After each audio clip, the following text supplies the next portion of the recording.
Hey everyone, welcome back to my channel, and today we are going to dive a bit more deeper into the computer vision basics, and today we are going to practice some basic code regarding the computer vision.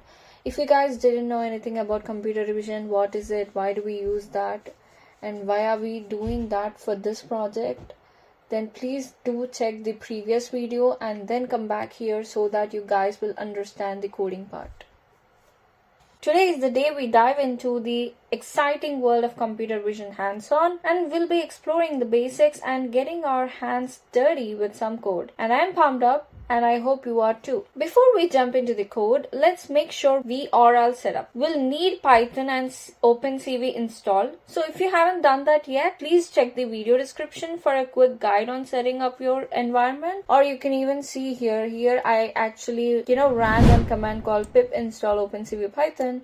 I will leave the link of this command in the description. You can just go there and see how this works. If you guys want more information, you can just check the description. You just have to install this, and you must have your Python in your computers. So let's dive into it. Okay, now let's write our first OpenCV program, and we'll start with the basics of reading and displaying an image. So first, all you have to do is to import OpenCV2. And here I'm creating a variable called image.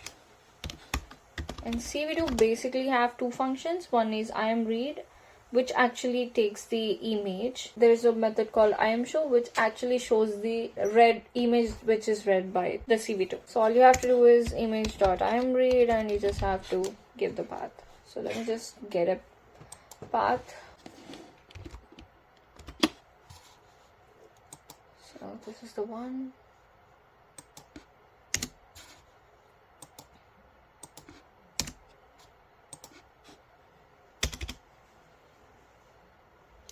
So here we are actually asking the computer to open an image file for us. It's like you just need to tell the computer where your image is located, and it's like asking it to look at a particular photo. So now let's use this imShow function. So all you have to do is cv2.imShow, and you just have to give that image, just give some label to it. Maybe Cinderella and image.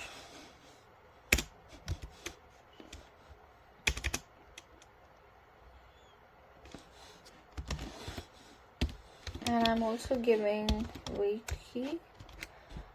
I'll tell you in a second. And you just have to do cv2.destroy all windows.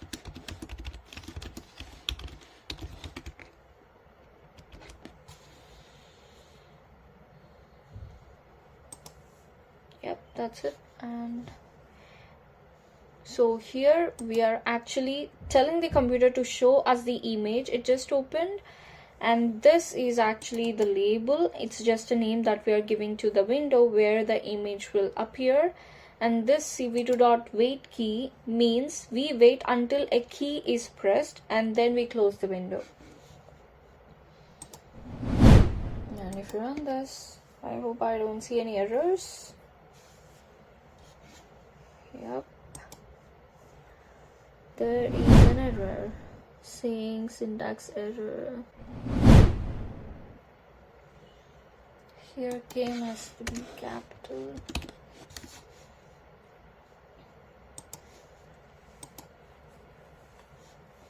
Yeah, it is showing a pop-ups showing Cinderella. Okay, so this is what CV2 actually doing. It is taking the image through this imRead method, and it is showing us through this imShow, and this is actually the window name. And wait key, if you click on any key, it will actually disappear. That's why we use this wait key, and this will actually destroy all the windows once we press the key. Okay, so now let's do something cool with the image. We are going to turn this beautiful Cinderella image into black and white. So how can we do that?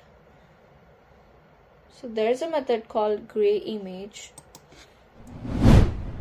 So here we are actually going to create a variable called gray image, for example.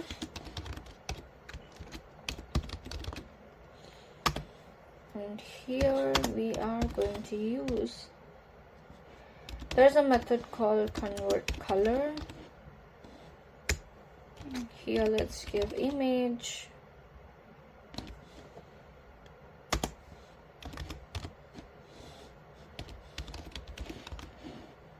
RGB BGR to gray. In caps, if I'm not wrong, it should be capital everything. CV2 dot color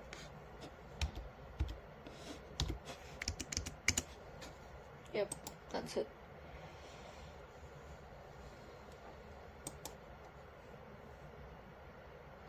So now instead of seeing this actual image, we are going to just see gray image. Just keep gray image here. Yeah. Now if you run this one, you are going to see a black and white image, if I'm not wrong, and free of errors. There's something wrong with this. Oh my god, I'm sorry.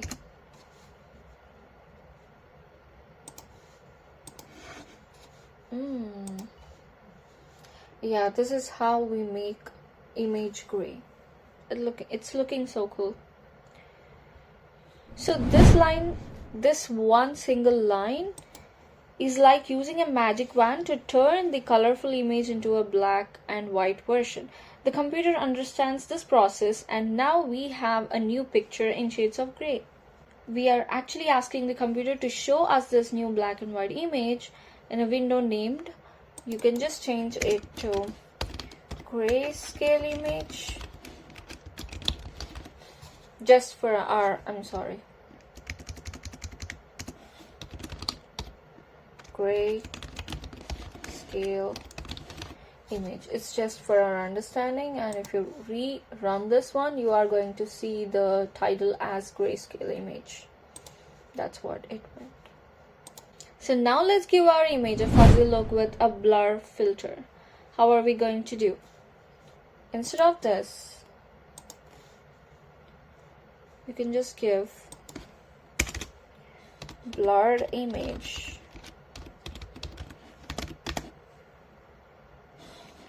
Here we are going to use Gaussian blur, if I'm not wrong, and we are going to send the image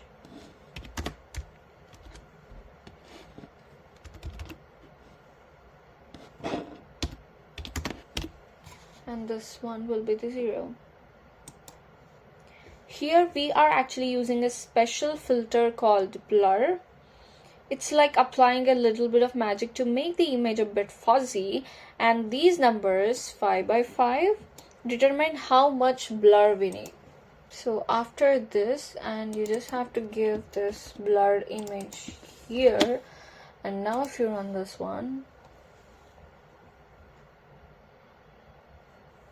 you see the image is now a bit of blur, right? And if you do this to the black and white, you can just do this to the gray image instead of here. You can just give gray image instead of an image.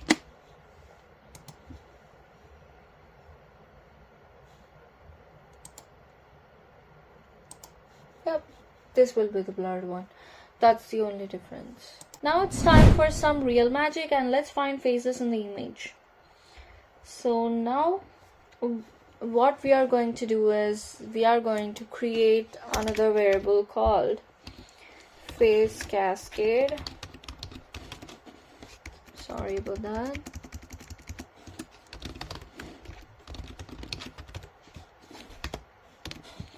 And here let's give cv2 dot cascade classifier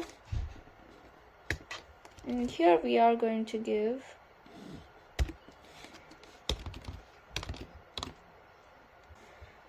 frontal face. Don't worry, I'm going to explain each and every bit in a bit. .xml. So what we are actually doing is we are telling the computer to use a special tool that knows how to find faces. It's like giving the computer a pair of magic glasses to spot faces. So this is the one which knows how to find faces. Now let's find faces then. All you have to do is create a variable faces and face cascade.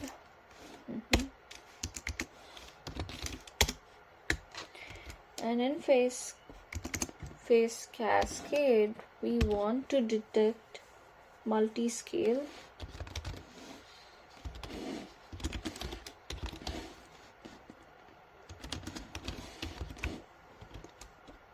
And we are giving the gray image because computer understands a way more faster and better when you give grayscale images. It loves zeros and ones, by the way. 1.3, and here we are going to give minimum neighbors, and these will be 5.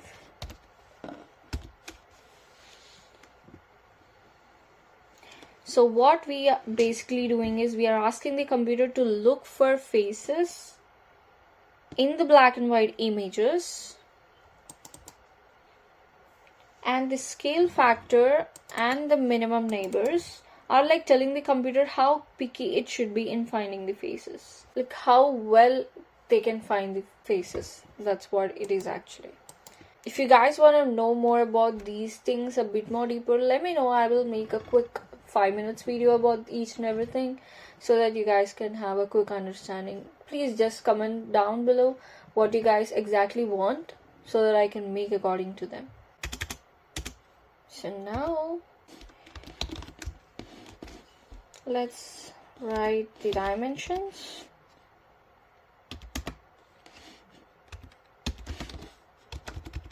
X, Y, W and H, which are width and height, x-axis and y-axis. In faces, we are going to do cv2 dot rectangle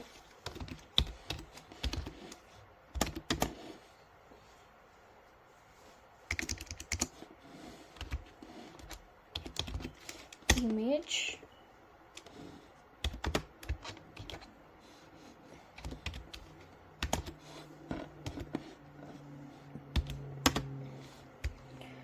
x plus w, y plus h.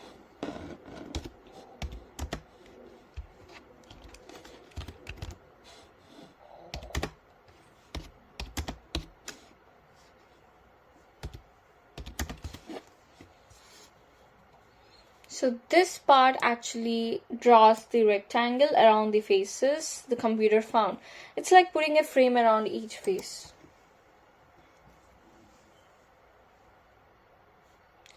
Now here we are going to say faces detected, and let's just give image, and yeah, that's it. And let me just see everything is right, if I'm not wrong. Actually, let's see. And there's a big error on my face. The only error that we are getting is here we have to use this hair cascade frontal face default.xml, which is already there. So I have actually searched for this file in the Google, and then from GitHub I got a bunch of files where you will have how to detect face, how to detect eyes. So for each and everything there is a different XML file. So this is actually a special tool where we can train computer how it can find faces for us. So that is what it is actually doing. We are actually giving gray image here and these scale factors and minimum neighbors. So this is where we are actually drawing the rectangle around the face so that computer can detect it and show it for us. That is what it is all about.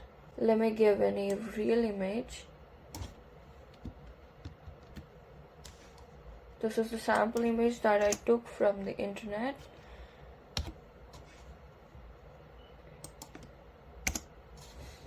And if you're on this one,